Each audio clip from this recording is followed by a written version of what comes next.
समूह के द्वारा बनाया जाता है। और यह जो है विधि अधिकतर लोकतांत्रिक देशों में लागू है। जैसे विधायिका के द्वारा कानून बनाया जाता है। विधायिका क्या है? एक व्यक्ति का समूह है और वहां जो है कानून बनाया जाता है। व्यक्तियों के समूह के द्वारा जो कानून बनाया जाता है सकारात्मक विधि कहलाता है।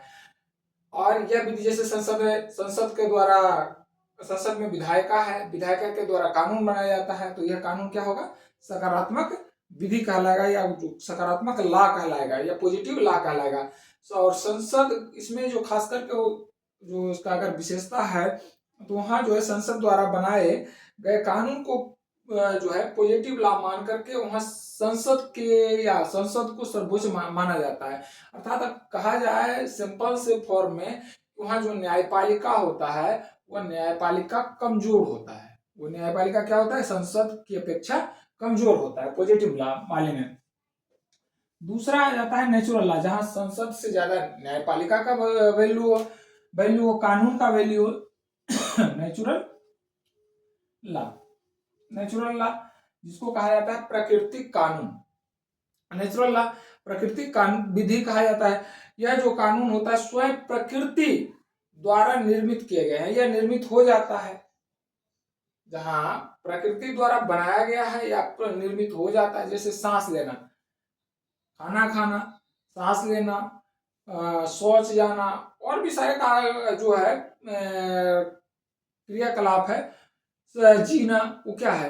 प्रकृति विधि के द्वारा है, प्रकृति कानून है, नेचुरल लॉ है। इसमें क्या होता है कि व्यक्ति के अधिकार, फंडामेंटल राइट्स पर जोड़ दिया जाता है। नेचुरल लॉ में जो है फंडामेंटल राइट्स पर जोड़ दिया जाता है। व्यक्ति के अधिकार का हनन हो रहा है कि नहीं हो रहा है? व्यक्ति का अधिकार हनन, सांस लेते किसका हनन हो रहा है? किसी का नहीं हो रहा है। तो नेचुरल लॉ में जो है न्यायपालिका, इसमें सर्वोच्च होता है संसद, सर्वोच्च, संसद की सर्वोच्चता होता है, संसद की सर्वोच्चता होता है, संसद की सर्वोच्चता।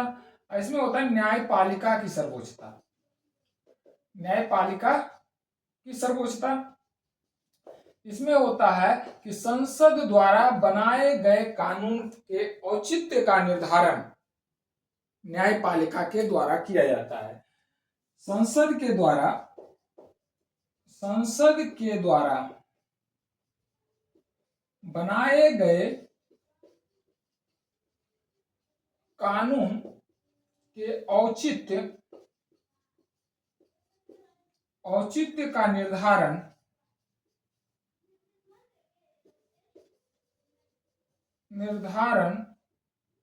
किसके द्वारा किया जाता है? न्यायपालिका के द्वारा किया जाता है। जब न्यायपालिका के द्वारा संसद के औचित्य का निर्धारण किया जाता है तो इससे साफ जाहिर होता है कि यहाँ जो है संसद की सर्वोच्चता न दे करके संविधान और न्यायपालिका की सर्वोच्चता दी गई है। संविधान और न्यायपालिका की सर्वोच्चता दी गई है। एक और विधि अगर बात करें तो एक और विधि चलता आ रहा है, जिसको कहते हैं चलता आ रहा है। कहते हैं ना गांव घर में चलता आ रहा है तो चलने दीजिए, यही कानून है, यही चल रहा है, वर्षों से चलता आ रहा है तो चलने दीजिए। तो उसको कहा जाता है कॉमन लॉ। कॉमन लॉ जिसको कहते हैं लोक विधि। लोक विधि परंपरागत कई वर्षों से, पिछले कई वर्षों से, हजारों वर्षों, सैकड़ों वर्षों से चलते आ रहे जो विधि है, जो परंपरा है, विधि न करके जो परंपरा है, उसको कानून का या विधि का रूप दे देना कॉमन लॉ कहलाता है। कॉमन लॉ कहलाता है। खास करके यह कॉमन लॉ जो है ब्रिटेन में आज भी लागू है। ब्रिटेन में जो है कॉमन लॉ आज भी लागू है। कई ऐसे कानून हैं जो कॉमन लॉ के अंतर्गत आते हैं और यह आज भी ब्रिटेन में लागू है। एक और अगर बात करें लॉ की, एक और प्रकृति की, नेचर की, एक आता है, एक और प्रकृति लॉ की बात करें तो आता है उसका धर्म पर आधारित डिवाइन लॉ, बहुत इंपॉर्टेंट है। डिवाइन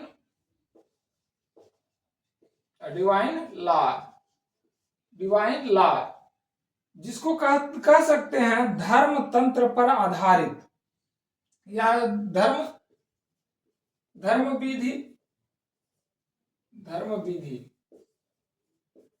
धर्म तंत्र पर आधारित,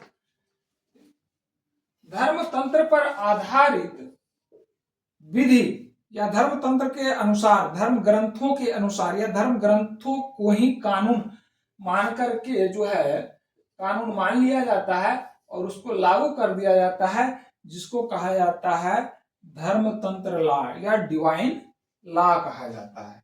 अब ये कहाँ है डिवाइन लॉ? अब जैसे सरिया कानून सुने हैं ना, सरिया कानून। अब सरिया कानून क्या है? सरिया कानून यही थियोक्रेसी का है, धार्मिक तंत्र का है, धर्म के अनुसार है। सरिया कहाँ है? इस्लाम में लागू है, तो सरिया के अनुसार चल रहे हैं। तो ये क्या है? धर्म तंत्र का रूप है। ठीक है, इसको लिखिए।